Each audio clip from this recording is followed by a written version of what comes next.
harka jalaa fudhatee gaafa harka jalaa fudhatan illee akka isa malee bultii biraa ijaarachuu hin dandeenye namoonni gaffidanii miidiyaa kan irratti salphisaa jiran isidumaa jechuudha obboleeyyan keenya kan waliin dhalan. Anamma obboleessa waliin dhaladhu qabu. Haga ammaa namni ofitti laxxafee dubbate kanaaf obboleessi kiyya ni quuqamu. Sirriidhaa miti wanta akkanaa jedhee yaada naa dhiyeessu jira. Waliigallee akkasumatillee obboleettii asirraa qabna. Gatii shamarran Oromoo kun miidiyaa irratti yeroo baay'ee salphatanii kutaa biraa argutti jira. Sabaaf sablammii hedduu asirra jira. Hagamta akka wantiin isaanii gadi dhufu. Nama nu caalaa wal jaalatu, nama nu caalaa amantiin kennallee namoota amantii kennarraa faallaa ta'anii keessattuu ijoollee musliimarraa faallaa ta'an wanti isaanii haguma gad dhufu qabu. Dhugaa haa dubbannu. Kanaafuu dubartiin takka asirratti hijaabaa uffattu ija isii takkaan garee quraanaa keessa jirtu obra isii gabba. Kana hagasi amantirraa amantii ofii kana irra tarkaanfattee wanti isiin kana hunda dalaydee hagasi amanturraa waliigallee amantummaa san namni diigee boodallee isii miidhu ijoollee teenya dhiiraatii jechuudha. Amma suuraa kiyya qofaa miti namoonni wanti isaa argitan suuraa kiyya qofaa miti. Haadha faaxee keessa jira shamara biraattu keessa jira. Waliigalatti wanti mataa isaa kan gad dhufeen hin qabu gurbaan. Wama garagaraa kanneen walitti cokuudha. Namni guddachuu yoo fedhe nama wal guddisa Oromoo wal guddisa Oromoon gara laafessa abbaa fedhina guddisa hojjedha maqaa kiyyaan gabbahee suuraa kiyya fayyadamuu dhiisee maqaa haadha shureetiin namni fooloo nagootan yoo jedhe chaalenjii waan akkasii godhadhaa laala. Namni maqaa haadha shureetiin fooloo nagootan mee jedhaati gabbaa dalagadha. Namni na jaalatu namni na kabaju anillee nama saniif hamilee ta'a. Namni kun maqaa kiyyaan gad dhufee mee fooloo tolcha waliigallee wal guddisuu dandeenya. Kallattii ittiin guddatan baay'ee. Waan gatiin qabne namni Oromoo biratti beekamu Oromoo biratti guddachuun fakkeenya namoota dhiifamallee naa godha maqaa godha nama armadura waan badaa wayitii miidiyaa kanarra gad dhufe booda namni sun gaarii ta'ee gad dhufe yeroo hundaa TikTok haa ta'u Facebook haa ta'u yoo inni waa gad dhiisu suuraa isaa ka duraan isa fuudhanii achi jala kaahan maaliif gatii bareedaan awwala gadi dhufe gatii mati awwala gadi dhuftee namni lakasii kaahe kanaafuu wanta dhamma miira keessa nagacha tokkoffaan maatii irraa dhalanne nuuf kabaja obboleeyyan keenya kadiira anaaf kabaja obboleettii keessaniif kabaja ishee biyya ormaa keessatti waa hedduu dandeesse waa hedduu miidhamte shamarra asirra jiran kun hundinuu uffata laal uffatuma akkaan nama dhoysa malee irra hedduu isaanii miidhamtoota dhugaa dubbachuuf miidhamtoota jechuudha karama fedheenu haa ta'u onnee isaanii madaadha jiruu isaanii baqa injiraa miyaaddawaadha mallaqa waa meeqa hoggaa meeqa biyya ormaa keessatti tarbiyaa jaalalaan miidhamanii hedduun isaanii miidhamoodha shamarran keenya kana waliigalatti shamarran takka gaafa sitti dhiyaatte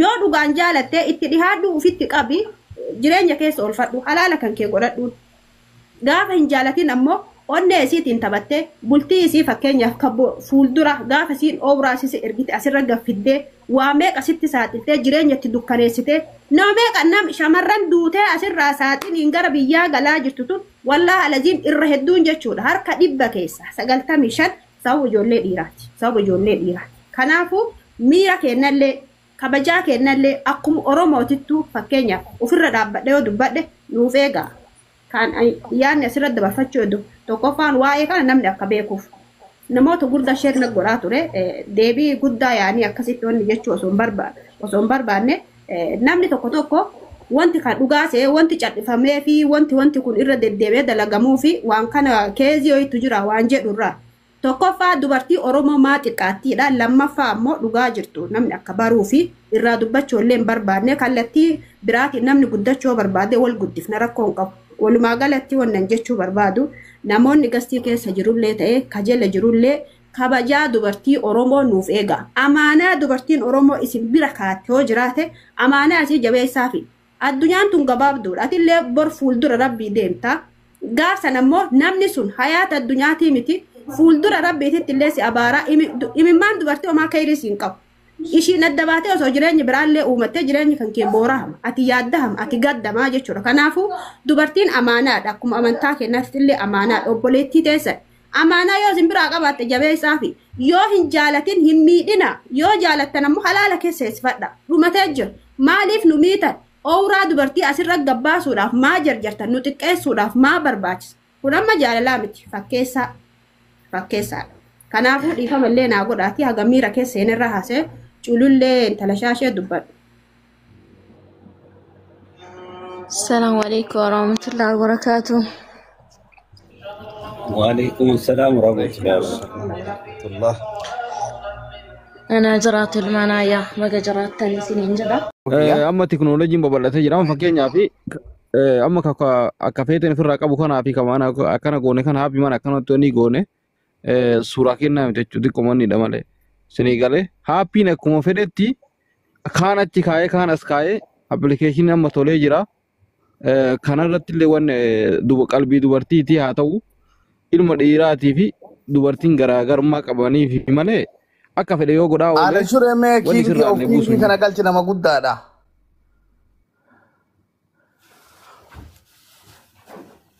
Dubbadhu jetti kiyya.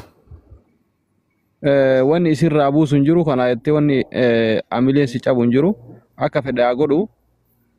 Ta'e fuulduratti rakkoon qabu yoo ka buusu taate yoo ka nama itti yaadu taate ittiin illee guddachuu yoo ka barbaadu taate kumaddii kaa'ee ishii tanan jaaladhee amma osoo kakate sila aga tokko furmaan isaafillee keessaan dubbifnee furmaata aga tokko aga dandeenye furmaata soidhaaf garuu jaala dhugaa qabanatti hin fakkaanne osoo namni jaala dhugaa qabu in ibsata ni galee namni jaala dhugaa osoo ka qabaatu taate midhaan kuni King of King erga dhabbo. Ergadhu.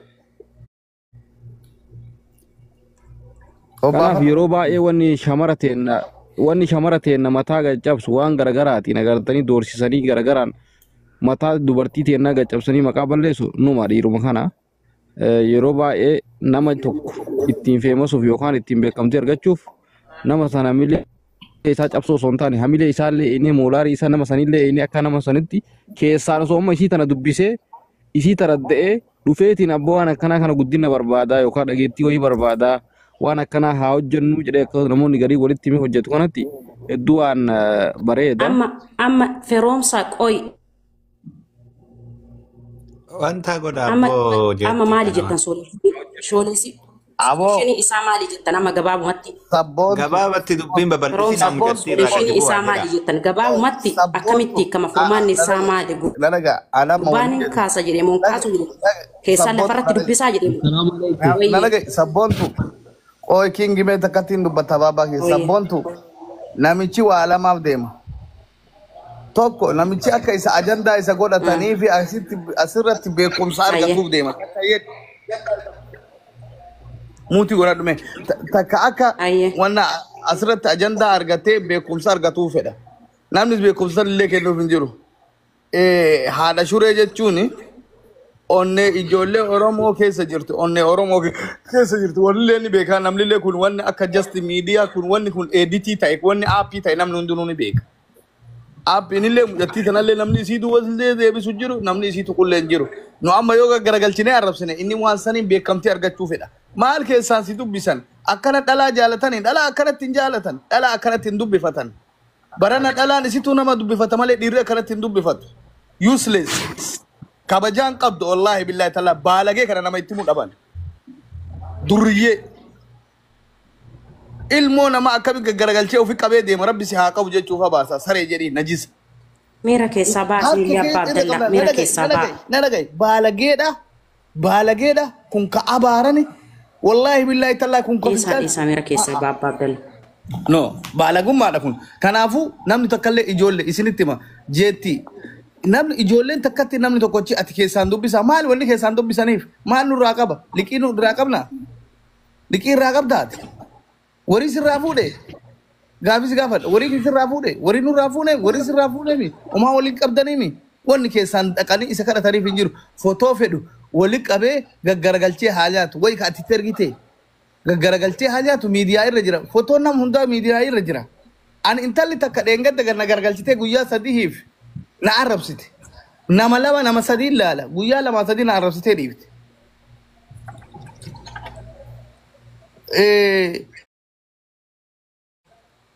kanaafu safaan akkana haa dhaabbatu jedhan safaan akkana dubartii irratti godhan haa dhaabbatu nama ni jaalatta yoo isin si jaalatte okeedha laakiin dhala amma humnaan na haa jaalattu barbaadee dhabe footoo isii kana godhaane kun dayyisummaan isaa fuudhe kun dayyisummaadha.